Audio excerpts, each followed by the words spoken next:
Bom dia a todos. Essa é uma atividade da Associação Médica de Goiás, estúdio AMG, da Faculdade de Medicina da UFG, juntamente com a Comissão Estadual de Residência Médica. É uma atividade importante de educação médica continuada, praticada aqui, e que fica nos arquivos aí tanto da Faculdade de Medicina quanto da AMG, para acessos posteriores em temas importantes como o de hoje, né? E hoje é um tema da saúde ocular e a visão, algo no sentido dos mais importantes para a qualidade de vida e sobrevida humana. Recebendo então aqui hoje o professor Marcos Ávila, que é o nosso decano aí da oftalmologia, tanto regional quanto nacional, internacional. O Marcos Ávila é professor titular da Faculdade de Medicina da UFG e o coordenador e o criador do CEROF, que é um centro de referência em oftalmologia, dos mais importantes do Brasil, que gera conhecimento, aprendizado básico e avançado, todos aqueles que querem se dedicar à saúde ocular. Ligado, portanto, à Universidade Federal de Goiás, traz uma diferença enorme para Goiás e torna Goiás um centro atrativo de referência na oftalmologia nacional. Professor Marcos Ávila, seja bem-vindo. A casa é sua. Muito obrigado, professor Valdemar. Um prazer muito grande estarmos aqui hoje, nesse domingo. Espero que possa ser útil a informação que nós vamos discutir aqui com você e com os nossos ouvintes possam se beneficiar de alguma forma desse tema que é a saúde ocular e a prevenção de cegueira no Brasil e, por que não dizer, no mundo, né, Valdemar? É realmente um tema bastante pujante, bastante atual. Professor Marcos, nós divulgamos a sua live já nas redes sociais aí da Faculdade de Medicina e da MG e chegaram algumas perguntas para que a gente possa conduzir a live, né? Eu vou pedir ao Maurício Vigiano, que está aí no estúdio, para que ele possa repassar as perguntas. A gente vai batendo papo seguindo a orientação de quem solicitou essa sequência. Então, Maurício, à vontade. Ótimo, doutor. Muito obrigado. Bom dia a todos. Doutor, a gente abriu as perguntas tanto para os estudantes de medicina quanto para a população. Então, nós vamos ver perguntas avançadas como perguntas mais simples. E para entrarmos já nessa ideia de saúde ocular, por que não? O que é saúde ocular, doutor? Pode dar uma explicada para a gente? É uma pergunta bem ampla e uma pergunta que me dá chance de ficar falando aqui com você um tempo grande, né? Eu acho que nós poderíamos dedicar a esse tema uma quantidade grande de horas, até quem sabe falando. O que é saúde ocular? A Organização Mundial de Saúde criou o Dia da Saúde Ocular, Dia da Prevenção da Cegueira e Saúde Ocular, e foi agora essa semana, foi no dia 10 de julho. O que isso quer dizer? Para você ter uma ideia, hoje nós temos uma população mundial de 8 bilhões de pessoas. E nós acreditamos, pelos dados da Organização Mundial de Saúde, que 2,2 bilhões de pessoas na Terra, nesse nosso planeta, têm deficiência visual de alguma forma. Então, esse é um tema que chama muita atenção, não só da medicina, como um problema de saúde pública como um todo. É um problema que realmente precisa de solução e as autoridades, em especial os poderes constituídos, né, o legislativo e o executivo, têm se voltado para ele ao redor do mundo todo, em especial aqui no Brasil. Esse tema tem sido muito discutido. Ótimo. A gente vê que querendo ou não, hoje existe um problema, né? E é interessante ver que as pessoas estão falando desse problema. Nós, goianos dessa terra seca como nós vivemos, né? O que o doutor indicaria para as melhores práticas para essa higiene da saúde ocular? Isso são os cuidados, né? São pontos relevantes aí dos cuidados que nós temos que ter com a saúde ocular. Por exemplo, no nosso clima seco aqui, nós devemos evitar coçar os olhos, nós devemos usar protetor solar sempre que você tiver algum risco de seus olhos serem atingidos. Lavar as mãos, lavar os olhos com bastante água. Se caso haja algum líquido cair nos seus olhos aí, você tem que água limpa, né? Água lá bem usável, lavar bastante, usar óculos e lentes de contato apenas aquelas prescritas pelo seu médico oftalmologista. O que mais que eu posso lembrar? Tomar cuidado com maquiagem, alguns podem provocar alergia, e utilizar óculos escuros em ambiente por exemplo, assim, de luminosidade excessiva. E, obviamente, ver aqui que em Goiás nós temos uma maior quantidade de médicos oftalmologistas e todos com excelente formação. Então, sempre que alguma situação acontecer com você, sempre está procurando um médico oftalmologista e não ficar fazendo tratamentos paliativos que colocam aí em risco a visão das pessoas. É importante, tem que cuidar, né? Desde criança até o mais idoso, a gente vê que isso tem que ter um cuidado. O uso do colírio ainda é indicado? O uso do colírio hoje nós temos várias formas de tratamento para as doenças oculares, né? A oftalmologia é uma especialidade muito ampla, nós fazemos consultas, exames e cirurgias. E você chamou atenção para um ponto importante. Aqui no Brasil, você falou das crianças, dos idosos, aí, do que a gente, em termos de pirâmide populacional. Nós temos observado aqui no Brasil, em 2020, mais ou menos, a gente tinha um contingente de pessoas que era diferente de 1950, diferente de 2025, vai ser o ano que vem. Você pensar bem, em 1950, aqui no Brasil, nós éramos o 16º país em população idosa do mundo. Mas por que eu estou falando nisso? Em pirâmide populacional, num assunto tratando de oftalmologia. Isso mesmo, porque o problema principal da cegueira hoje, no Brasil e no mundo, está nas populações mais idosas. Veja você que, por exemplo, você falou do colírio. Tem pessoas que começam a usar colírio para um olho irritado, olho vermelho, e essa pessoa tem um glaucoma, por exemplo. E a grande quantidade de pessoas que perdem a visão, os problemas de cegueira estão nas populações idosas. Eu estava te falando, em 1950 nós éramos o 16º país em população idosa no mundo. Agora, em 2025, ano que vem, nós seremos o 6º. Em números absolutos, em 1950 nós tínhamos 2 milhões de idosos. Em 2025, nós vamos ter, sabe quantos? 32 milhões de pacientes idosos. Então, essa mudança de faixa populacional, juntando com o fato que a maioria dos casos de cegueira são em idosos, nos dá a dimensão do problema do uso errado de colírios, não procurar um médico oftalmologista. Então, nós temos que estar atento a esse problema todo, porque, afinal de contas, esse perfil no Brasil está mudando bastante. Você veja, por exemplo, que nós temos crianças em 2020, eram em torno de mais ou menos 14% da população, não é mesmo? Você deve entrevistar médicos aqui o tempo todo, eles têm esse mesmo problema em outras especialidades. Então, o número de crianças está diminuindo no Brasil. Em 2020, nós teremos 9% da população, cerca de 20 milhões de crianças.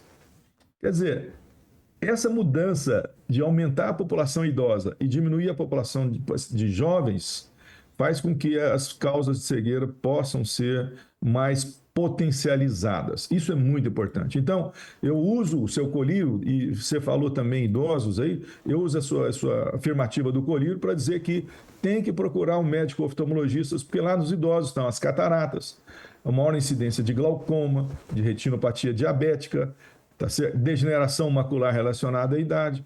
Então, esse problema não é um simples uso de colírio. Precisa, sim, procurar um oftalmologista. E o Brasil, diga-se de passagem, um número de oftalmologistas no Brasil está crescendo muito. Você veja, por exemplo, no Brasil, hoje nós somos cerca de 21 milhões, né? E estamos aumentando muito a cada ano. O número de médicos formados nas residências, nos cursos de especialização, aumenta demais. Nós já somos temos mais oftalmologistas que o próprio Estados Unidos, que se gabava de ser um país com o maior número de oftalmologistas. O Brasil já tem número de oftalmologistas superior ao dos Estados Unidos. Perde para o da China, mas ainda é isso. Então, usar colírio, eu volto a insistir, não é uma boa prática se você não for, antes de começar a usar, consultar com o médico oftalmologista. Ótimo. Professor Marcos Ávila, uma perguntinha que mandaram aqui. O que é glaucoma? Professor Valdemar, glaucoma. O que é glaucoma? Glaucoma vem do glaucus, lá da etimologia antiga. Então, o que era glaucus? Era o olho maior, o olho aumentado. E o glaucoma hoje nada mais, nada menos do que é uma síndrome que destrói e dificulta o nervo óptico. É tido e havido como glaucoma sendo um aumento da pressão dos olhos. Não é só isso. Glaucoma é mais que isso tudo, é uma síndrome que faz com que o aumento da pressão dos olhos, claro, é o principal fator de risco, mas não é o único. Tem pessoas que têm uma pressão dita como normal, para nós todos, entre 18, mais ou menos, 20, entre 18 e 20 é a pressão normal, e tem pessoas que têm pressão de 15 e têm sofrimento do nervo óptico, porque o seu nervo óptico não suporta.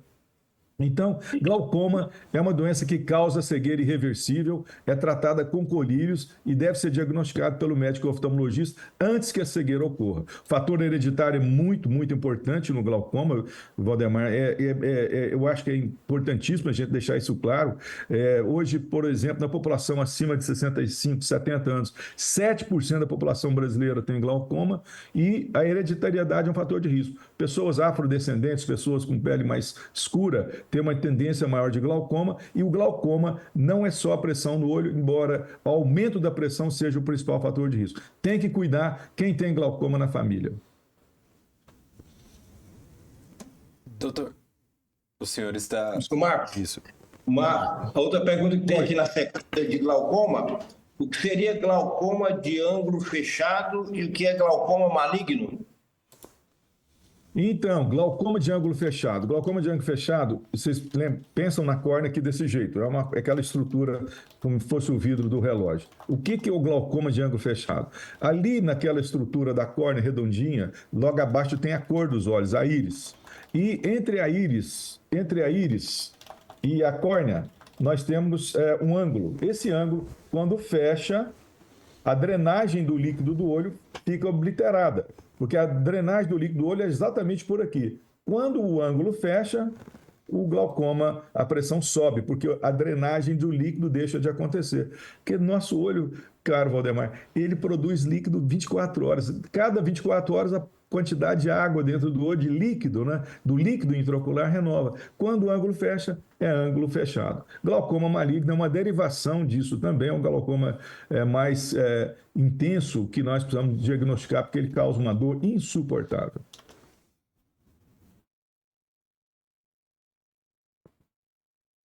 Maurício, segue aí, Maurício. Claro, doutor. Chegou uma pergunta aqui para mim. Nós entramos naquele tópico do colírio e me perguntaram se realmente tem que usar colírio por apenas um mês aberto. Depois que você abre o colírio, tem que usar ele depois de um mês e depois... O que acontece? Maurício, também um outro fato aqui, que o colírio depende da substância ativa. Por exemplo, Maurício, o doutor Valdemar perguntou aí dos colírios, ele falou do glaucoma.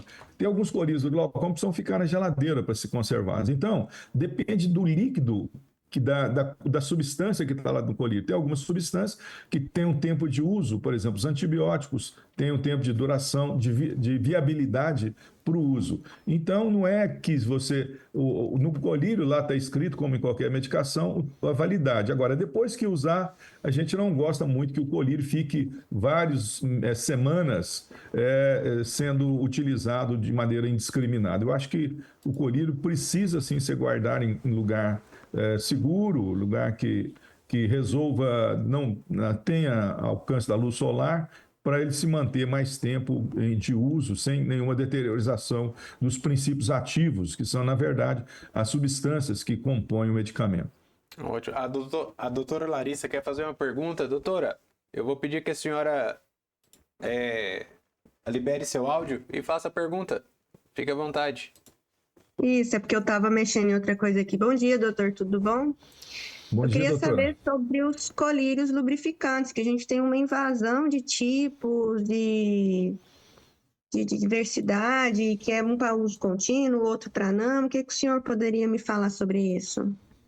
O uso de colírios lubrificantes vai também de encontro com aquilo que nós começamos a falar da idade. Os pacientes idosos têm uma deficiência na quantidade e na qualidade de produção da lágrima.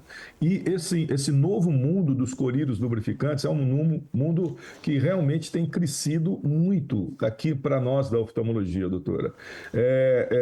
Cada ano nós temos lançamento de uma quantidade importante de novos colírios, de novas formas de apresentação.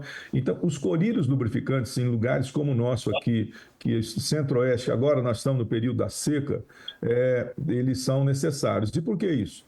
Porque também, volta a insistir no problema do idoso. O idoso, produzindo menos lágrima, ele tem uma dificuldade que é natural e começa a ter uma síndrome chamada síndrome do olho seco. Parece ruim, né? Parece que o olho vai secar, mas não é isso. É que a córnea e a conjuntiva está seca, fica um pouco lubrificada. E os colírios são extremamente necessários para ajudar no conforto no dia a dia desse paciente, para ter uma melhor qualidade de vida. Pacientes operados têm uma tendência de piscar menos, pacientes idosos têm uma tendência de piscar menos, e quando a gente pisca, a pálpebra desce e lubrifica o olho, sobe, depois desce e lubrifica outra vez. Então, mas a produção do colírio não estando suficiente, não adianta esse movimento involuntário nosso, e a gente fica piscando involuntariamente, né? Todos nós piscamos o tempo todo, mas às vezes o colírio, a lágrima não é suficiente, a gente tem que usar colírio lubrificante. Eu acho esse tema extremamente pertinente, é o dia a dia nosso do consultório, nosso cotidiano, e eu digo sim, às vezes, alguns colírios têm uma característica diferente uns dos outros, e nós temos que fazer um exame oftalmológico chamado o break-up time. O que é isso? É quando a lágrima desce, ela sobe, o olho fica descoberto. Pensa, o olho fica descoberto o tempo todo, quase, né? Quando a gente está acordado. E a hora que ele sobe, ela deixa um filme lacrimal. E esse filme lacrimal não pode quebrar antes da hora. Ele tem que ficar limpo, ele ficar homogêneo ali. Quando ele quebra, aí ficam uns buraquinhos no filme lacrimal. E aí é o problema. Por isso o colírio lubrificante é tão importante no dia a dia do paciente e para nós aqui no consultório da oftalmologia. E assim, a gente como clínico, a gente está, pela dificuldade dos planos de saúde, né? A gente está recebendo muitos pacientes que não conseguem ir no oftalmo e vêm com essa queixa e a gente indica e a gente vê que tem resultado. Só que eles reclamam muito do preço. Eu poderia, dependendo, claro, da rede, desculpa, da financeiro do paciente, indicar um mais barato, porque a gente, como médico, a gente tenta sempre indicar, por exemplo, Systane Complete, alguma coisa assim que seja mais caro, mas eu fico com dó deles. O que o senhor poderia me orientar para eu orientar essa classe de mais baixa renda? Eu sei. Eu vou passar para a senhora, eu vou ter uma listinha, eu não sei de cabeça aqui agora, dos preços de colírios, e tem alguns laboratórios entrando no mercado com um preço bem, bem abaixo. E o que a gente olha lá no consultório, eu vou mandar depois essa listinha para a senhora ter isso aí, colocar isso para a nossa audiência via chat ou por algum outro meio, de colírios que tenham o mesmo nível de produtos necessários para uma boa lubrificação e que tem um preço bem mais acessível. E olha, eu falo assim, mas poxa, você não sabe isso de cabeça? Eu sei um pouco, não sei tanto, porque está mudando demais isso daí. A senhora veja que a cada dia que passa tem um colírio novo para lubrificação, para olho seco, para colírio para lubrificação. Então, a gente tem uma listinha lá, olha, uma lista enorme, viu? Eu acho que essa lista hoje nós temos já lá os meus assistentes, meus residentes lá do Serof, da UFG, sempre estão atualizando essa lista. Os fellows de córnea também fazem essa mesma atualização. E eu vou passar isso para a senhora, e eu vou, se a senhora quiser depois distribuir para a audiência. Eu não quero arriscar dizer, porque às vezes eu vou dizer um que eu sempre está na minha cabeça que é um preço melhor e com o mesmo nível de eficiência, e amanhã já é outro. Então, é uma coisa que a gente tem que estar É uma situação que realmente a gente cuida para que o paciente possa usufruir do conforto ocular usando um bom colírio lubrificante. Não, eu concordo com o senhor, agradeço pela lista, porque até a gente, eu compro sempre para a mamãe e para os meus cachorrinhos, ele tem síndrome do olho seco, então a gente sempre, só que para ele eu compro o Ilogel, porque eu quero o melhor. O Ilogel. Iabac, isso. Só que aí a gente vê realmente que parece que a cada 3, 4 meses sempre surge colírios novos ali, né? E o interessante de passar uma lista é porque no SUS a gente não pode orientar o paciente a comprar nada. Então, quando você passa uma lista, eu não estou indicando nada, um colírio. Eu estou indicando vários para ele escolher qual que é o melhor. Então, eu agradeço, pode nos mandar. Nós temos vários grupos com médicos dos cursos que a MG faz aqui, e eu tenho certeza que eles vão ficar agradecidos por essa lista. Eu vou passar assim. Inclusive, eu sofro esse problema também na pele diariamente, né? Lá no Serof, nós atendemos única e exclusivamente ao SUS, quantidade enorme de pacientes são atendidos diariamente lá, e a gente tem que arranjar uma maneira de favorecer essa questão do preço para que eles possam adquirir essas cores. Mas eu passo assim, rapidamente, tá? Na segunda-feira amanhã eu já passo. Sou eu quem agradeço. Sr. Marcos, eu estava comentando sobre os olhos secos. Veio uma pergunta sobre olhos secos e língua seca. Síndrome de Sjögren. Síndrome de Sjögren. Essa aí também é outra, né, Valdemar? Que a gente tem uma das causas mais importantes de olho seco é a síndrome de Sjögren, que é uma síndrome que tem um fundo também em problemas reumatológicos. E que esse aí é um pouco mais diferente. Nós precisamos usar colírios bastante específicos. Às vezes a gente tem que fazer uma oclusão parcial do ponto lacrimal, porque o colírio, a lágrima, ela fica lubrificando o olho todo. E o excesso de lágrima é escorrido, drenado por 2 pontos, chamados pontos lacrimais. E que esse excesso de lágrima vem então para o nariz. Agora, em alguns casos, a síndrome é tão intensa, ou o paciente tem um olho tão seco, que a gente tem que colocar um pluguezinho de plástico, é um materialzinho específico para isso, é um derivado de plástico, que a gente faz a obliteração do ponto lacrimal. E isso acontece bastante no dia a dia, em outros síndromes, por exemplo, pacientes diabéticos, né? É um problema seríssimo para nós aqui da oftalmologia. O diabetes tem provocado uma causa enorme de cegueira. Hoje, vocês sabem, no Brasil, né, de acordo com o IDF, né, o International Diabetes Federation, né, que é o IDF, ele se estimula que no Brasil nós temos hoje cerca de 16 pontos, alguma coisa, 16,7, 16,8, 17 milhões de diabéticos. E essa população muito vulnerável, risco de cegueira enorme. Diabéticos têm 30 vezes mais chance de ficar cego do que um paciente sem diabetes. Então, isso é muito. Está aumentando no Brasil assustadoramente a quantidade de diabéticos e, consequentemente, a retinopatia diabética. E eu digo, um dos primeiros sintomas do diabetes é nos procurar. Falar, eu tenho diabetes, eu estou com diabetes já há algum tempo, e eu estou ardendo muito meu olho, irritando, coçando, sensação de areia no olho. Aí você vai examinar. Sim, está lá com problema de olho seco, que o diabetes tem mais propensão ao olho seco, e você vai ver o fundo de olho, está lá a retinopatia diabética começando. Ótimo, doutor. Bom, doutora Larissa, antes da senhora perguntar, eu quero fazer uma pergunta, nós entramos nessa sim, e eu tenho um interesse em saber sobre novas tecnologias. O senhor mesmo comentou que Goiânia tem vários oftalmos que estão aí sempre evoluindo no tratamento e nas coisas e nas novas tecnologias, mas como é que a inteligência artificial, a robótica em si, vem evoluindo para o tratamento desses glaucomas, da catarata em si?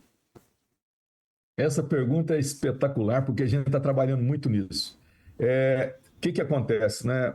A inteligência artificial vai nos ajudar. Por quê? Vamos começar do começo. Nós falamos já do glaucoma, eu toquei en passant aqui da retinopatia diabética e também falei um pouquinho da degeneração de mácula quando eu falei dos idosos. E todos esses problemas causam baixa visual e cegueira prevenível, importante dizer isso, prevenível, quando nós descobrimos um problema antecipadamente. Vou dar um exemplo. Um paciente diabético, onde é que a gente enxerga as coisas com detalhes? No centro do olho, no centro da retina. A retina é muito grande, parece uma antena parabólica. Lá no centrinho lá da retina tem a mácula. E lá na mácula que acontece o problema do diabetes da degeneração de mácula. Mas nós temos um aparelho chamado OCT, você falou em tecnologia, o OCT, tomografia de coerência óptica, é feita no consultório, o exame demora em torno de 5 minutos cada olho, e você mede a espessura e vê as alterações lá na mácula. E esse movimento de saúde pública, por exemplo, lá no CEROF, que é o Hospital de Olhos da Universidade Federal de Goiás, como o professor Valdemar já falou, o CEROF já existe há 25 anos, esse ano completa 25 anos, temos um histórico enorme de formação de médicos para o Brasil todo, oftalmologistas que passaram lá fazendo especialização, né, residência em retina. Então, lá no CEROF a gente faz isso muito. Agora, tem hora que a gente não consegue. Então, por quê? Porque, às vezes, a demanda é tão grande e você fica com dificuldade para saber, eu vou fazer 30 OCT, 30 tomografias de paciente diabético, vou fazer do glaucoma, mais 30 ou 40, degeneração de mácula. Então, isso vai acumulando. O que aconteceu? Hoje, a inteligência artificial nos ajuda. Por quê? Porque a inteligência artificial, com os novos projetos de inteligência artificial, eles conseguem identificar, através de um outro exame chamado retinografia e a tomografia. Olha bem o que eu estou falando. Retinografia e tomografia, 2 exames que são usuais hoje, você consegue, mostra para ele aí 10 mil exames de cada e fala para o seu programa de IA, de inteligência artificial, fala, isso aqui é um edema macular diabético. Depois ele começa a acertar 70%. Aí você mostra mais um... Estou falando em termos genéricos para a gente ver aonde que a inteligência artificial vai nos ajudar. E ela você mostra mais exames, dá novas informações para o seu programa, e aí você vai conseguir identificar os pacientes que têm edema macular diabético, o paciente que tem degeneração de mácula sangrando, exudativa, que nós chamamos, e identificar aquele paciente que está comentando aquilo que eu falei, a escavação do nervo óptico, a doença da escavação do nervo óptico pelo glaucoma. Então, você pensa o tanto que vai facilitar o médico. O aparelho, o conjunto de aparelhos faz uma quantidade de exames e ele vai nos dar um perfil epidemiológico dos pacientes examinados, em especial aquele paciente que tem o risco de ter já um glaucoma, ou uma degeneração de mácula exudativa ou um edema macular diabético, que estão entre as 3 principais causas de cegueira, junto com catarata, que não precisa de inteligência artificial. Então, respondendo de uma maneira bem prática e direta a sua pergunta, a inteligência artificial vai sim ajudar o médico. Ela não vai substituir, eu penso isso, lógico, eu não posso estar errado, daqui a alguns anos o tempo vai nos mostrar, mas sim vai ajudar o médico a definir melhor quem tem risco maior de ficar cego, e aí vamos começar o tratamento precocemente. Doutora Larissa, a senhora quer fazer uma pergunta? Bem, eu tenho 2 perguntas, uma pessoal e uma para os clínicos do SUS, que é minha paixão. Eu já tenho 17 anos de formada, então eu não tenho, a gente não faz tanta atualização como clínico, porque é muito específico, mas mudou a rotina de pedir fundo de olho para diabéticos tipo 1 e tipo 2, doutor? Ou continua da mesma forma? Os protocolos de exame inicial no diabéticos variam muito. Não sei se a senhora tem acompanhado aí o movimento nosso lá do CEROF. Nós agora saímos foram tempos maravilhosos lá, que nós estávamos com a Secretaria Municipal de Saúde, mas eu acho que o CEROF cresceu, expandiu os seus horizontes e pode ajudar mais. Lógico que vamos continuar através nós agora somos vinculados no SUS à Secretaria Estadual. É um processo chamado de estadualização. E claro que os pacientes de Goiânia vão continuar sendo atendidos, mas agora a Secretaria Municipal de Goiânia, de Saúde, vai, obviamente, fazer uma espécie de arranjo de troca de pacientes com a Secretaria Estadual, e nós vamos receber os pacientes via Secretaria Estadual. Mas o que eu quero dizer é que nós ampliamos esse escopo aí para o estado todo. E aí entra muito o problema do diabetes. Então, precisa ter uma ideia da importância que é o exame preventivo, precoce no diabéticos, que nós dividimos. O volume de pessoas atingidas no Serof é enorme, de 8 a 10, dependendo do tempo do mês, 12 mil pacientes por mês. Então, o que a gente tem orientado especificamente para os pacientes? O paciente que tem diabetes há mais de 5 anos precisa fazer um fundo de olho, e aí entra a teleoftalmologia. Nós vamos estar olhando, fotografando esses pacientes e ajudando a identificar quem tem lesões iniciais de diabetes. Mas, em maneira geral, hoje ainda, o protocolo é esse que a senhora está dizendo. Quer dizer, se tem pacientes com diabetes descompensado, se teve diabetes descompensado nos últimos 5 anos, se ele tem mais de 25 anos de diabetes, se ele mesmo controlado, se ele tem outras comorbidades, se ele tem pé diabético, inflamações, se tem associado hipertensão arterial, ele sim precisa de uma consulta oftalmológica. Agora, com essa caracterização e nós dividindo, realmente fazendo uma rede de atenção especializada em atenção primária, secundária e terciária, lá na atenção primária nós queremos ter retinógrafos portáteis para fotografar e através de teleoftalmologia, que a gente é muito expert nesse assunto, através do professor Alexandre Taleb, que tem um projeto muito intenso de telemedicina e teleoftalmologia, nós vamos poder fotografar o fundo de olho lá no posto de saúde, lá nas policlínicas, onde for que tenha SUS, e vamos ter um centro de leitura dessas retinografias e apoiar o clínico de uma maneira mais eficiente, penso eu. Pode ser que a gente vai ter um tempo ainda de maturação para que tudo isso aconteça, mas até lá o diabetes a gente continua com os mesmos protocolos à medida que o protocolo novo vai ser implementado. Que bom, muito bom. A outra pergunta é bem pessoal mesmo, é sobre a degeneração macular. Na verdade, foi uma tia minha de Brasília que me perguntou e eu não consegui responder para ela. Existe algum estudo, algum tratamento que vocês estão experimental que vocês estão fazendo aqui no Serof para degeneração macular? Doutora, é muito importante isso. Quer dizer, o que é a degeneração macular relacionada à idade? Eu já expliquei que a mácula é o centro da retina. É o ponto central, é muito pequenininho, tem mais ou menos o tamanho de 2 grãos de feijão. Para ter uma ideia, a retina toda, o olho todo, o fundo de olho todo, só 2 grãos de feijão, que é a mácula. E a mácula, tudo acontece de maior gravidade, acontece na mácula. O que acontece? Nós temos uma característica de fotooxidação no olho muito intensa. Para você ter uma ideia, o olho trabalha muito. O olho recebe luz e transforma luz em eletricidade. Se nós lembrarmos que 85% da atividade cerebral, né, é feita para interpretação daquilo que acontece, de informações, de processamento de informações que o cérebro processa, 80 a 85% são informações provenientes da visão. A visão é responsável por 85% da informação processada pelo cérebro. Então, o que isso causa? Causa uma quantidade enorme de energia despendida. Tá? Então, o que vai acontecer? Energia despendida gera metabolismo. Metabolismo tem o resultado do metabolismo, produtos de degeneração. E esses produtos da idade, por isso que a doença chama degeneração macular relacionada à idade, você vai ver que um paciente idoso com pele mais branca começa aquelas manchinhas no dorso das mãos. Aquilo é lipofucsina, que é excesso de metabolismo, produtos que precisam ser eliminados. E esses mesmos produtos, a lipofucsina, acumula-se no fundo de olho. E lá no fundo de olho, ela provoca uma rarefação e o sofrimento das células da retina. Então, a mancha chocolatada marrom no dorso das mãos tem lá no fundo de olho também, e lá a gente chama isso de drusas. Isso é a degeneração de mácula.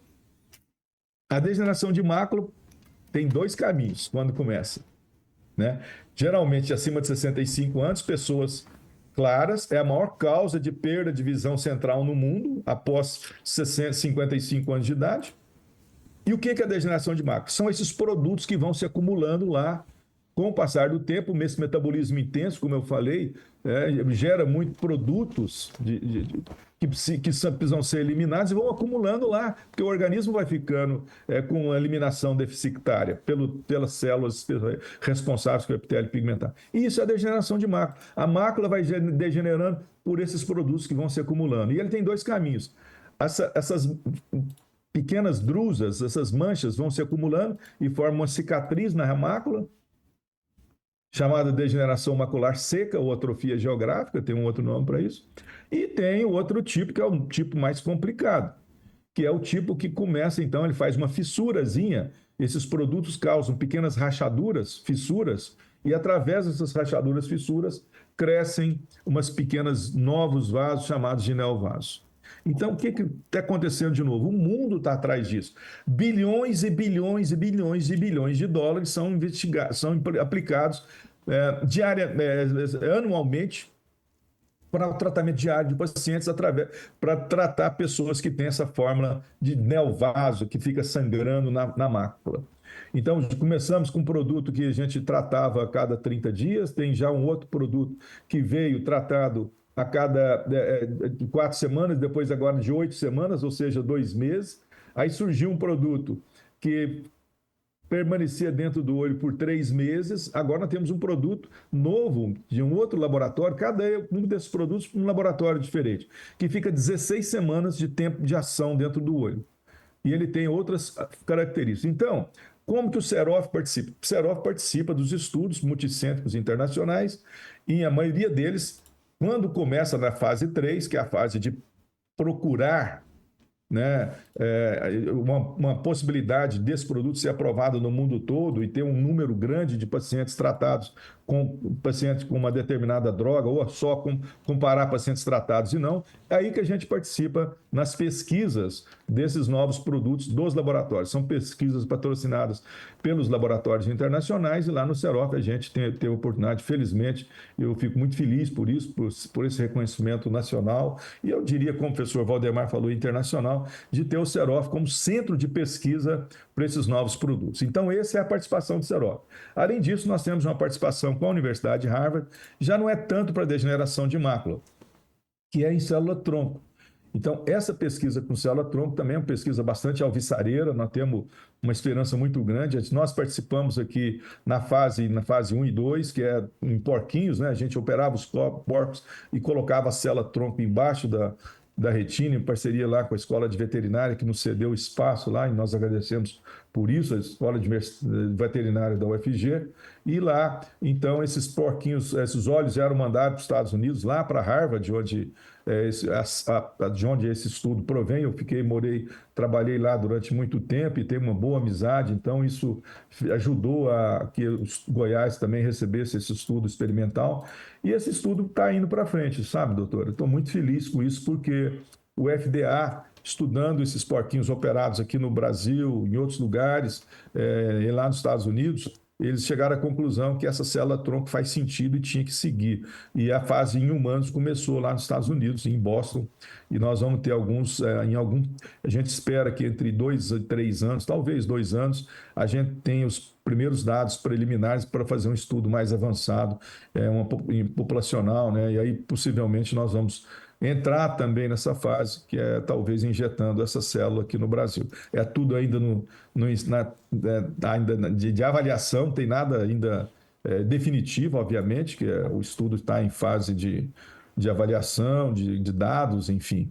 Mas já começou em humanos, de maneira muito direta, dizer que nós participamos dessa maneira, estudando as drogas novas que são fabricadas pelos laboratórios internacionais e também desse estudo com célula-tronco, que pode sim beneficiar alguém que tenha perdido a visão central, quem sabe, não sabemos também isso, por degeneração de mácula em algum tempo da vida. Esse estudo mesmo que eu estava perguntando, de células-tronco, então vocês não começaram aqui em Goiânia, ele em humanos, ainda está só nos porquinhos. Exatamente. Nós fizemos os porquinhos, foram 46 porquinhos operados, até um estudo extremamente rigoroso, além dos além dos olhos, foram encaminhados para Boston, um sistema todo grande de segurança dessa lei toda de proteção. Foram enviados também o pâncreas e o fígado desses porquinhos para ver se alguma mutação pudesse ter ocorrido, e graças a Deus, nem nos porquinhos operados aqui, nem lá nos Estados Unidos, essas mutações apareceram. E o que é mais importante é que a célulazinha essa, que a gente implanta no espaço subretiniano, ela progrediu, formou e ela se desenvolveu. Essa célula tem uma característica que é uma célula pluripotencial de retina. Então, ela tem uma capacidade de desenvolver, principalmente os cones e os bastonetes, são as células visuais. Isso é muito significativo para nós. Mas, respondendo diretamente, não. Aqui nós ainda não estamos fazendo a parte de pesquisa em humanos. Lá está, nos Estados Unidos eles estão, mas nós aqui não.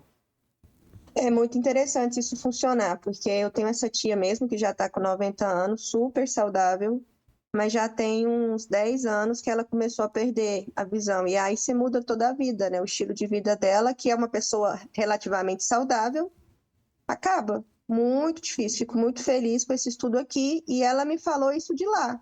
Veio me perguntar, na época eu não consegui ninguém para encontrar, e a gente espera encontrar alguém para discutir, né? E agora o senhor conseguiu e eu vou dar uma resposta para ela. Muito obrigada. Dá a resposta, Faca. Mandei um abraço pessoal meu para ela. Eu acho que ela tem que procurar. Tem coisas muito boas também que estão acontecendo, além da recuperação da mácula, né, que é esse estudo. Mas geralmente o paciente de degeneração de mácula, doutora, tem uma possibilidade importante de porque a mácula a lesão está no centro aqui. Se o paciente olha de lado um pouquinho, usando a visão do lado da mácula, ela consegue fazer coisas boas. Mas esse perfil dela eu fico comovido e solidário. Porque o que acontece? A pessoa passa pela vida aí, enfrenta os problemas da vida, cria família, não é mesmo? Tem tantas causas que a pessoa passam por elas, né? Os problemas cardiovasculares, e passa tudo, e foi passando saudável, com boa memória, né? Sem uma doença degenerativa do cérebro, com o cérebro funcionando, lembrando de tudo que aconteceu e acontece, inteligente, e aí perde a visão central. Realmente frustrante, é muito avassalador. Nós temos, inclusive, uma aluna que defendeu aqui conosco, nós orientamos um mestrado em que ela estudava exatamente o perfil da sua tia, que é a pessoa que perdeu a visão central tendo tido uma vida saudável, estando saudável. É muito difícil. Mas, assim, os auxílios óticos lá em Brasília, ela pode procurar, ela mora em Brasília, que a senhora falou, né? Mora em Brasília. Procurar, se ela ainda não foi, deveria ir, em uma médica ou médico que faça lá visão subnormal, esse é o termo, para que ela um óculos lupa que tem um prismazinho que joga a imagem para a lateral. E aí ela vai conseguir, quem sabe, voltar a ler. Ela gosta de fazer palavra cruzada, gosta do celular. O que ela gosta? Doutor, ela já usou esse óculos, ela fez o tratamento lá, eu não sei o médico, mas é um médico diferenciado, já fez essas medicações, essas injeções todas, e com o passar do tempo foi perdendo. Hoje ela não consegue, ela só vê vultos, ela amava assistir Netflix, amava pintar, ficava no celular com a gente, com a família toda, e infelizmente E aí ela ouviu essa história das células-tronco, achou que pudesse ser uma luz, né? E não deu. Então. E o interessante é que assim, a gente estuda medicina, atende no SUS, e quando ela falou, a gente lembra da faculdade e da doença. Mas a gente não imagina a repercussão que pode causar num paciente desse, porque a gente pensa que o idoso, geralmente ele tem tantas comorbidades, raramente a gente, clínico, vê esse tipo de doença nos idosos. E a dela, igual o senhor falou, foi meio assustadora e a gente fica com muita dó, ela parou de fazer as coisinhas que ela gosta, mas está super feliz, né? Os filhos estão cuidando mais e tal. Mas ela tentou. Netos, provavelmente. Os netos, sim, ela tentou o óculos, ela esperou chegar por dias, parece que quando ela comprou não era tão fácil comprar, uma coisa assim. E aí acontece, né? São as coisas da vida que a medicina está aí para a gente tentar reverter essa situação. Né? Isso. Ela já passou pela fase das injeções. O que as injeções traz, doutora? É bem claro, Larissa. Doutora Larissa, as injeções trazem o quê? A cicatrização mais homogênea e menos agressiva da cicatrização natural das feridinhas que nascem no fundo de olho. Então, se ela já passou para a fase das injeções, ela está numa fase já que a gente chama de cicatricial. Muito bem. Então, o que ela precisa? Eu insisto, acho que tem que, talvez, com esse novo olhar que eu estou passando para a senhora, dar essa esperança para ela aprender a utilizar a visão lateral. Eu tenho um caso, vou me furtar, dizer assim, porque tem um caso que que me chama muita atenção na minha carreira quando eu tratei do escritor Jorge Amado. Ele tinha uma degeneração desse jeito, naquela época nós não tínhamos as injeções, a gente cauterizava a lesão com laser, e ele perdeu também a sua capacidade visual central. E ele, que ele conseguiu? Com esses auxílios óticos, e precisa de muita persistência, né? Um paciente um dia me disse uma coisa que é verdade, eu sabia andar de bicicleta de 2 rodas, com a visão subnormal eu tenho que aprender, depois de 70, 80 anos, aprender com uma bicicleta de 1 roda só. Então, eu acho que ela deveria tentar mais um pouquinho, ver se ela consegue adaptar com auxílios óticos, que às vezes ela pode, se ela não, pode ter uma surpresa e começar, porque dá o clique. Quando ela aprendeu a olhar de lado e viu com a visão lateral aqui, Entendi. aquele clique vem e muda tudo. Passa a ver o celular outra vez. É bem interessante isso daí. Vou falar com ela, porque realmente eu nunca soube muito sobre a degeneração e agora eu vou conversar e quem sabe dar essa ideia para ela e ela procurar. Muito obrigada mais uma vez. Que é isso, um prazer. Doutor Marcos, nós temos uma pergunta da plateia. A doutora Isabela Pinelli pedi para ela liberar o microfone dela, fazer a pergunta para a gente interagir. Oi, eu queria saber sobre descolamento de retina. Como tratar? O que é e como tratar? Então, descolamento de retina, Isabela, é uma doença complexa. Existem várias formas de descolamento de retina. Eu sou, inclusive, especialista nisso. Sou especialista em retina, né? Nós estávamos falando com a doutora Larissa, tem uma doença da retina, que é a doença da mácula, que a tia dela tem degeneração de mácula. E você está me falando de uma outra doença da retina, que é o descolamento de retina. Então, o descolamento de retina existem várias formas. A retina, como nós falamos, é o fundo de olho, uma camada grande, né? Envolve todo o fundo ocular, toda a parte posterior do globo ocular. Então, ela pode, às vezes, ter uma tração em cima da retina, uma fibrose, cresce e puxa a retina. Então, esse descolamento é tratado com uma cirurgia chamada vitrectomia. A gente coloca os instrumentos com microcirurgia dentro do olho, e hoje a gente usa instrumentos cada vez mais sofisticados, fininhos, né, que a gente nem precisa dar ponto no final, termina uma cirurgia dessa, descolamento de retina, sem precisar dar ponto. Então, é tratado com essa vitrectomia. Outras vezes, o descolamento de retina, e a maioria dos casos, é causado, sabe por quê? Por um buraco na retina. E esse buraco na retina tem várias maneiras que ele pode acontecer. Por exemplo, pós o trauma, pós-miopia, paciente míope tem uma chance maior de formar esses buracos. E eu vou te explicar de uma maneira simples. Pense você que a retina agora é uma câmara de ar dentro de um pneu. E esse pneu faz um furo. Começa aqui, como eu estou fazendo com o meu dedo aqui, faz um furo. E aqui, ó, no furo, aqui tem água. A retina está cheia de água, líquido. Fez um furo, tá lá a retina sim, fez um furo aqui agora.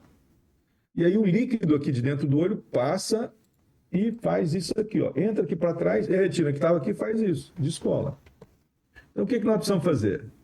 Precisamos tirar o líquido e voltar a retina para o lugar. Quando a retina volta para o lugar, nós precisamos fazer com que ela se mantenha no lugar. E o buraco está aqui ainda, só que agora ele está fechado.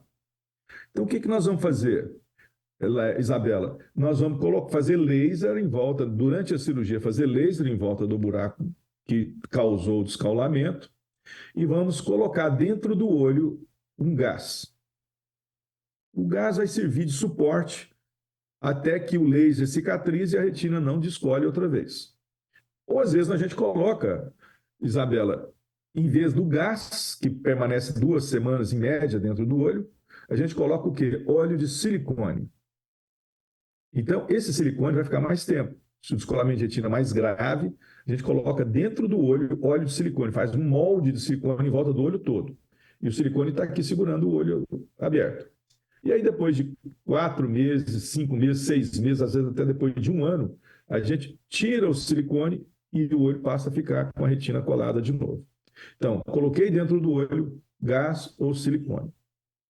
E muitas vezes, o que a gente faz? Em vez de trabalhar aqui dentro do olho, a gente coloca aqui pelo lado de fora uma cinta de silicone especial e essa cinta tampa aquele buraco que estava aqui, tampa e segura a retina. Então, o descolamento de retina é operado com técnicas colocando uma cinta em volta do olho ou colocando dentro do olho gás ou óleo de silicone.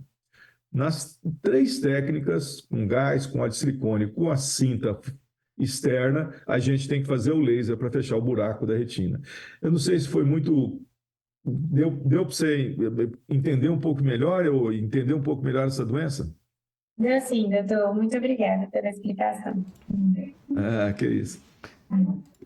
Doutor, eu tenho uma pergunta meio que pessoal para a gente entender o fato, que foi interessante. O senhor falou sobre celular, sobre a idade, sobre tudo isso, sobre que a gente vê essa ideia do glaucoma em pacientes mais velhos.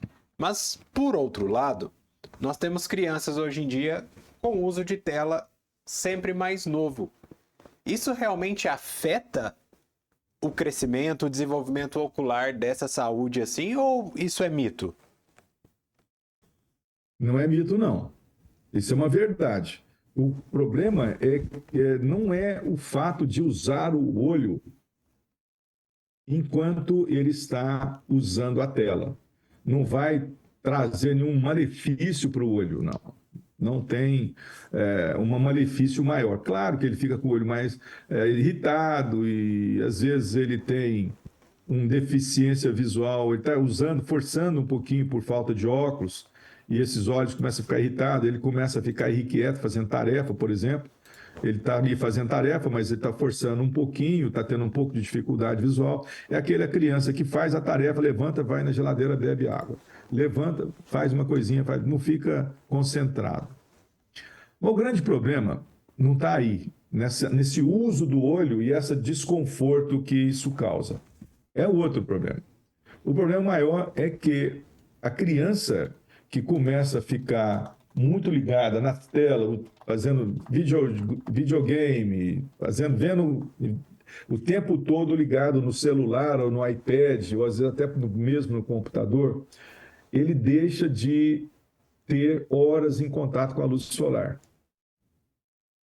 E essa falta de contato com a luz solar, aquelas tantas horas ou que ele pode ficar ali frente a alguma dessas telas que nós falamos aí, o celular, o iPad ou o computador, ele perde em contato com a luz solar.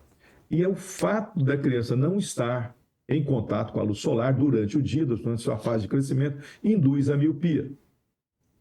Então, esse é o grande problema. Há uma indução à miopia por excesso de tempo junto às telas e deixando de ter luz solar. Para brincar fora, né? Fazer qualquer coisa fora, jogar uma bolinha, brincar com os amigos, ou ficar de fora mesmo do ambiente com sol, sair um pouco da tela, isso induz a um maior aumento da miopia. Não sei se eu te respondi, porque a tela propriamente dita, você falar que a criança vai ter uma consequência disso, não. Pode ter uma irritação e, geralmente, quando tem irritação mais exagerada, é porque precisa de um óculos e não está usando. Não, é exatamente isso mesmo. A pergunta era sobre isso mesmo. Porque nós vemos, todo mundo, hoje em dia, tenta culpar as telas por tudo, né? Porque assiste muito, porque fica muito tempo e falta esse conhecimento de entender o porquê que realmente existe isso. Eu acho que a doutora Larissa tem outra pergunta. Doutora, fica à vontade. Só pegando um gancho na sua aí, mais uma curiosidade mesmo. A gente vê, com 40 anos já chega e a miopia vem, não tem jeito, né? Porque seria o afrouxamento, entre aspas, da musculatura, né? Isso poderia piorar, claro, porque a gente ainda está começando um vídeo de iPads agora, há 10 anos atrás. Isso será que pelo iPad, pelo celular ficar tão próximo e a gente aumentar esse uso da visão de perto, pode antecipar a presbiopia, alguma coisa, por forçar o músculo ou nada a ver?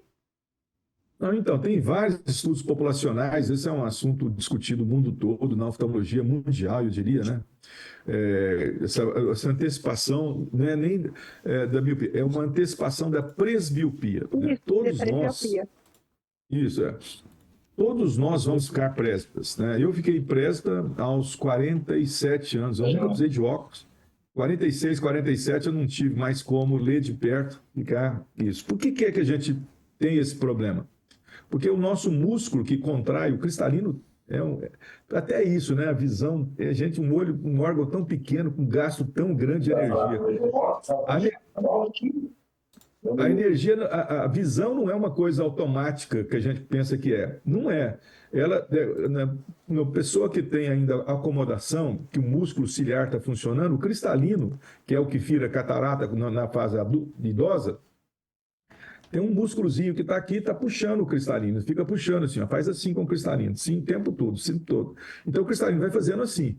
Esse músculozinho vai alargando, voltando. Estica, encolhe, em milésimos de segundo. Tanto é que quem não é presbítero, está lendo aqui no celular, né? Está aqui com o celular lendo na frente, e olha para lá, já está enxergando automaticamente, em milionésimos de segundo. Ele faz o foco aqui e faz o foco lá. Acontece que esse músculo fica cansado de fazer esse movimento. Cansa. Então, por isso que o nome, que é um nome muito próprio, né? Se existe um nome bom na oftalmologia, é vista cansada. Não teria músculo cansado que ninguém vai entender, mas vista cansada é o nome certo. Então, o excesso de uso de tela também não é uma causa de enfraquecimento desse músculo. Até Larissa, eu tenho uma curiosidade, aí nós estamos, inclusive, programando um estudo para ver se a gente consegue o N necessário. Eu até acho que pessoas que ficam muito tempo no computador, eles podem, às vezes, retardar um pouquinho a presbiopia, porque ele não fica com esse movimento o músculo ciliar dele fica o tempo todo no computador, não está fazendo para longe, para perto. Mas isso é uma hipótese muita gente pensa nisso, não é só eu, mas acho que quem trabalha na área de oftalmologia pensa nisso desde a hora que acorda até a hora que vai dormir. Por que esse músculo fica tão cansado e a gente não tem uma maneira de rejuvenescer esse músculo, restaurar esse músculo para que a presbiopia ele volte a funcionar e a presbiopia deixe de existir. Mas ainda não. Não tem esse como a gente evitar a presbiopia, nem o uso de tela induz acelera o aparecimento da presbiopia. Se o doutor Eu pensei rapidinho, Maurício, eu pensei que pudesse, porque eu fui uma criança desde sempre videogame, sempre com 12 anos já entrei no mundo da internet, então sempre fiquei em telas. E a minha começou exatamente 41, eu já vi a necessidade de um multifocal, não teve jeito. Foi muito rápido. É interessante. Você é míope, não? Não, não sou. Justamente, eu enxergo muito bem de longe, então foi muito rápido. E aí a gente não dava muito valor, né? A visão, igual o senhor falou, essa facilidade de acomodação visual do longe e do perto. E assim que eu tive essa dificuldade, que eu passei a usar o óculos, foi que eu percebi o quanto o nosso olho é maravilhoso, porque o óculos, por melhor que ele seja, ele não consegue. Você tá ali com o óculos para perto, a hora que eu vou para longe, eu não consigo, eu preciso mesmo dar um tempinho para eu poder enxergar. E essa ideia de poder fazer alguma infiltração, de poder fazer alguma coisa com o músculo para a gente não precisar do óculos, porque a criança, ela cresce, o míope, ela cresce usando o óculos, ela acostuma, né? E a gente, na idade adulta, que a gente mais precisa do olho, a gente tem essa dificuldade. E aí lá vem o óculos, e não tem jeito, tem que usar. 41 eu já estava lá no Rafael pedindo um multifocal. Ah, é? Foi. O Rafael Cardoso? O Rafael Cardoso. Ele falou, nem eu não estou usando. Eu falei, eu não dou conta. Eu mexo muito com o celular, não dou conta. Eu preciso de um multifocal. O Rafael Cardoso é uma pessoa fora de série. É isso mesmo. Sabe o que acontece com você? Provavelmente, não estou dizendo, não estou vaticinando que foi o que aconteceu, mas provavelmente você foi uma criança que tinha desde algum tempo uma hipermetropia. Você não tinha miopia, você tinha uma hipermetropia e a sua hipermetropia estava latente. E o músculo seu, músculo ciliar, ele te trazia visão para perto e para longe, para perto e para longe. Aí quando ele cansou para perto, ele cansou também um pouquinho para longe. Ou seja, não é que ele cansou, é que você era hipermétrope e quando a visão de perto ficou ruim, automaticamente a outra também. Então, mas esse são coisas, né? Tem muita coisa acontecendo aí no mundo da refração. Pra você ter uma ideia, no problema da refração, o maior problema que nós temos hoje no mundo. Por que a oftalmologia é uma especialidade tão intensa desse jeito? Porque você mesmo é um exemplo disso. Por exemplo, você tem uma ideia, você sabia que nós somos, acho que a terceira ou quarta maior especialidade de consultas no mundo? Nós, só o ano passado, 2022, o ano retrasado, né? O ano atrasado, nós fizemos 11 milhões de consultas no SUS. Por isso que a oftalmologia, com esse impacto todo social aí, a oftalmologia caminhou muito para o lado social. E aqui nós temos o exemplo, o Serof, né? Que vai para o lado social, né? Então, o oftalmologista brasileiro aprende. Nós temos hoje no Brasil 102 cursos 101 agora, cursos de especialização em oftalmologia. Então, esse impacto aí, os números na oftalmologia são gigantescos, né? Hoje a Organização Mundial de Saúde, não sei se eu já falei, ela estima que no Brasil, no mundo tem 8 bilhões de pessoas nesse planeta Terra nosso. 2 bilhões tem alguma forma de deficiência visual, é muita coisa, né? E o grande problema nosso é a refração. Você sabia disso? Não? Quer dizer, a refração, hoje a refração acho que tem no mundo todo 161 milhões de pessoas, quase, população do Brasil 210, 215 por aí, né, milhões, 161 milhões de pessoas com problemas refracionais. Catarata são 100 milhões de pessoas. Por isso que a oftalmologia é uma especialidade de alto volume. É a maior fila nas principais cidades do Brasil para consulta oftalmológica. Nós estamos achando um jeito, às vezes, quem sabe, de diminuir essa fila, criando as redes de atenção. Você fala tanto no SUS, e eu sou apaixonado pelo SUS, não sei se eu já falei isso aí. Aí tá meu livro aí do ano passado, Saúde Ocular. Depois eu vou te mandar o exemplar. A saúde ocular no SUS. Então, é uma coisa que eu gosto muito mesmo. Eu dedico grande parte da minha vida para ajudar na construção do SUS. Então, nós precisamos criar no Brasil as redes de atenção. Em 2008, a gente conseguiu, no Ministério da Saúde, uma atividade que a gente faz lá em Brasília, que são os Fóruns Nacionais de Saúde Ocular. Nós já estamos no 7, os fóruns são realizados.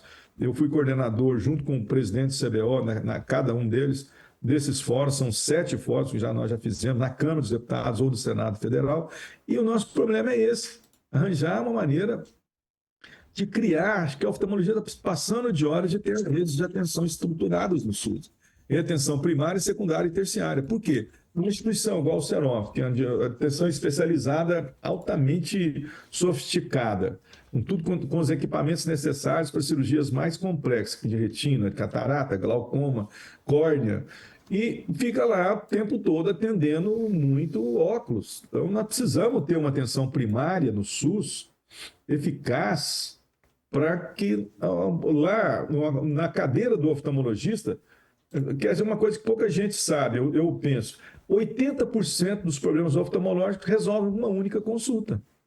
80%. Em alguns estudos nossos aqui, a gente acha que é um pouquinho mais, 82%. Tem um estudo em São Paulo, na USP, de 85%. Então, o que eu estava dizendo? Nós precisamos de ter esse problema da refração resolvido na atenção primária, com métodos que envolvem, inclusive, teleoftalmologia, inteligência artificial, porque esse número de refração, falta de refração de óculos, o oftalmologista no Brasil cresceu muito por isso. 21 mil oftalmologistas no Brasil, muita coisa. É muita coisa, número grande de especialistas. Agora, precisa que o SUS estruture a atenção primária para pôr a oftalmologia lá na atenção primária. E para o serviço de atenção especializada, os casos que realmente demandam um tratamento mais. Então, são coisas aí que a gente vai. Eu sou apaixonado pelo SUS, acho o SUS uma grande estrutura social, de inclusão, nós precisamos agora aumentar o acesso, né? Que é isso que a gente procura, uma maneira de aumentar o acesso da oftalmologia no SUS, e eu acho que, aos poucos, essa ideia vem repercutindo, e entra o governo, sai o governo, já passei, depois que a gente começou esses fóruns, os 5 presidentes da República, acho que 18 ministros da Saúde, cada um pensa um jeito, né, da oftalmologia no SUS, mas aos poucos as coisas mais importantes, lapidares, né, de estruturantes do SUS vão ser construídas, entre elas a trazer a oftalmologia para a atenção primária e a deixar a atenção especializada atender realmente os casos que precisam, principalmente as causas prevalentes de cegueira. O senhor falou aí em 21 mil oftalmo, e eu não ia entrar nesse assunto porque é um assunto que pode se estender. Mas a lista de espera da secretaria, eu fui coordenadora das consultas especializadas há alguns anos, era imensa, só que era uma lista que rodava muito, porque tinha muita consulta. E os idosos acaba que tem uma preferência nas vagas, porque a catarata a gente resolve rapidamente. Eu lembro que foi feito um projeto, só que eu acho que foi descontinuado, né? Eu não lembro o nome, mas o senhor mostrou o livro e eu lembrei, não sei se é educação, saúde na escola, alguma coisa, em que os Isso. hospitais aqui em Goiânia estavam dando preferência para as crianças em idade escolar. E foi muito bom, a gente foi muito elogiado, só que parece que foi descontinuado, né, doutor? Foi descontinuado. Nós temos vários projetos locais, né? Os projetos, nós tínhamos um projeto com a Fundação Jaime Câmara. Nós trabalhamos durante 12 anos nas escolas públicas, 12 anos. Nós atingimos todas as escolas públicas da rede municipal no primeiro ano do ensino fundamental, que chama, esse projeto foi descontinuado. Não era nem ligado à Secretaria Municipal de Saúde, à Secretaria Estadual. E no Brasil, em termos gerais, nós tivemos um projeto chamado Olhar Brasil. Olhar Brasil. Olhar Brasil. Olhar Brasil foi um sucesso aqui em Goiânia, você lembra? Foi para nós, Brasil todo, né? Então, remunerava uma consulta SUS um valor aceitável, não estou dizendo que seria bom, mas perto do que é hoje era bem interessante. E o Olhar Brasil, agora nós estamos trabalhando no Ministério da Saúde, não sei se você está acompanhando as OCIs aí, oferta de cuidados integrados. Não, essa eu não estou acompanhando. É um negócio interessante. Eu participo do grupo lá no Ministério da Saúde, que faz parte do grupo do CBO que está discutindo as OCIs, e isso vai mudar muito, viu? Vai melhorar bastante. Eu acho que vai voltar.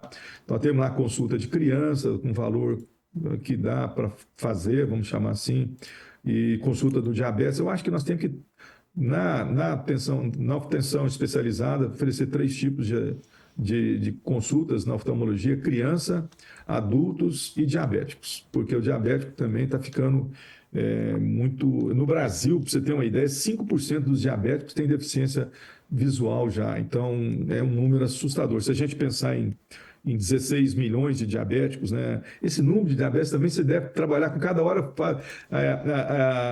A IDF, né, que é a International Federation of Ophthalmology, trabalha com um número, o Ministério da Saúde trabalha com outro, não sei quem trabalha com outra, Associação Brasileira de Diabetes. Então, mas aos poucos esse número, o fato é que não importa a fonte, o número de diabéticos está crescendo e com isso a baixa visual. Mas as filas da oftalmologia precisam ser equacionadas, e tem muitos projetos novos aí. A gente está com o Estado mesmo, com um projeto. Eu estou aqui, o secretário de Saúde, doutor Razível, e o próprio doutor Sérgio Venço, que é um idealista da oftalmologia, é o ex-secretário de Saúde, agora ele é secretário adjunto também, doutor Razível, que é o secretário atual, né? Razível Santos. Enfim, eles têm projetos aí, porque todo mundo vê a importância da oftalmologia no contexto de desenvolvimento pessoal, em criança. Para você ter uma ideia desse projeto, você falou, o Olhar Brasil, e o projeto junto com a Fundação Jaime Câmara, que a gente tinha um ônibus, que nós andávamos Goiânia inteira nas escolas, a taxa de evasão e repetência diminuía 12% quando a gente passava por lá. Por quê? Prescrição de óculos, né? Além de uns outros problemas que a gente descobria que levava para o serófilo para tratar. Então, eu compactuo com você desse anseio, dessa dificuldade aí, e pode ter certeza que nós da oftalmologia temos essa vontade aí da oftalmologia social realmente no Brasil se tornar uma realidade acessível para todos. Muito obrigada, doutor. Obrigado. Doutor, eu acho que o doutor Valdemar vai entrar para dar uma palavrinha final, e aí nós podemos encerrar, que nós passamos nossa hora sem ver. O papo estava tão bom, o papo foi? tão interessante, estava Eu ótimo. acho que eu então estava falando demais, né? Talvez, não sei, mas Não, doutor, tá ótimo. Quando falar de saúde pública ocular. Oi, Valdemar. Professor Valdemar. Maravilhosa apresentação, passou uma hora, a gente nem viu, né? Tamanha importância da saúde ocular e tão amplo que é, né? É relevante e amplo, né? E a sua fala é de grande conhecedor do assunto e nos deixa aí horas e horas falando do mesmo. Então, já agradecer aqui a estudo da MG, Faculdade de Medicina, Serem, E volto a palavra para o professor Marcos Alves para que ele faça as suas colocações finais e a gente encerra essa atividade esse belo domingo de manhã, com um belo sol que está aí exposto a todos nós. Forte abraço, professor. Então. À vontade. Professor Valdemar, muito obrigado. Minhas palavras são única e exclusivamente de agradecimento por esse espaço, mostrar a oftalmologia para todos, mostrar a oftalmologia aqui na Associação Médica, na SEREM, na nossa querida Faculdade de Medicina da UFG, que também é uma das co-participantes na organização, e dizer que eu fiquei muito agradecido, muito honrado. As perguntas foram todas muito pertinentes e eu espero ter respondido a contento. Agradeço muito o convite, muito mesmo. Foi um domingo espetacular. Para mim, esses domingos são os domingos que a gente tem de bom na vida, né? Conhecer novos amigos aí, como a Larissa, que agora tive a oportunidade de conhecer. O Maurício é filho do Maurício, filho do Maurício Vigiano, eu acho, né? Eu sou neto. Eu sou neto. Neto? Eu venho do neto. Ah, eu gosto muito do seu pai, muito mesmo. Então, do seu avô, né? Do seu avô, né? Meu avô, eu vou mandar um abraço. Deixa comigo, doutor. Eu mando um abraço. Pois é, eu pedi para você mandar um abraço para ele. Enfim, Valdemar, elogiar o seu trabalho, tudo que você faz, tudo tão bem feito, tudo tão bem organizado. Agradecer a você em especial pelo convite, sua dedicação. Não sei quando você consegue tanta energia, fazer tanta coisa e tudo bem feito. E fico aqui, mais uma vez, reforçando a minha disposição para voltar, se precisar alguma dúvida. Estou devendo a lista da doutora dos colis, vão mandar. E estou aqui à disposição e agradecido por ter sido convidado para estar com vocês aqui nessa sessão tão boa e tão contundente em termos de levar informação a quem precisa. Muito obrigado. Maravilha, bom dia, forte abraço. Obrigado Tchau. a todos, bom dia. Abraço, Tchau, obrigado. tchau. Tchau, obrigado, Larissa. Obrigado a todos.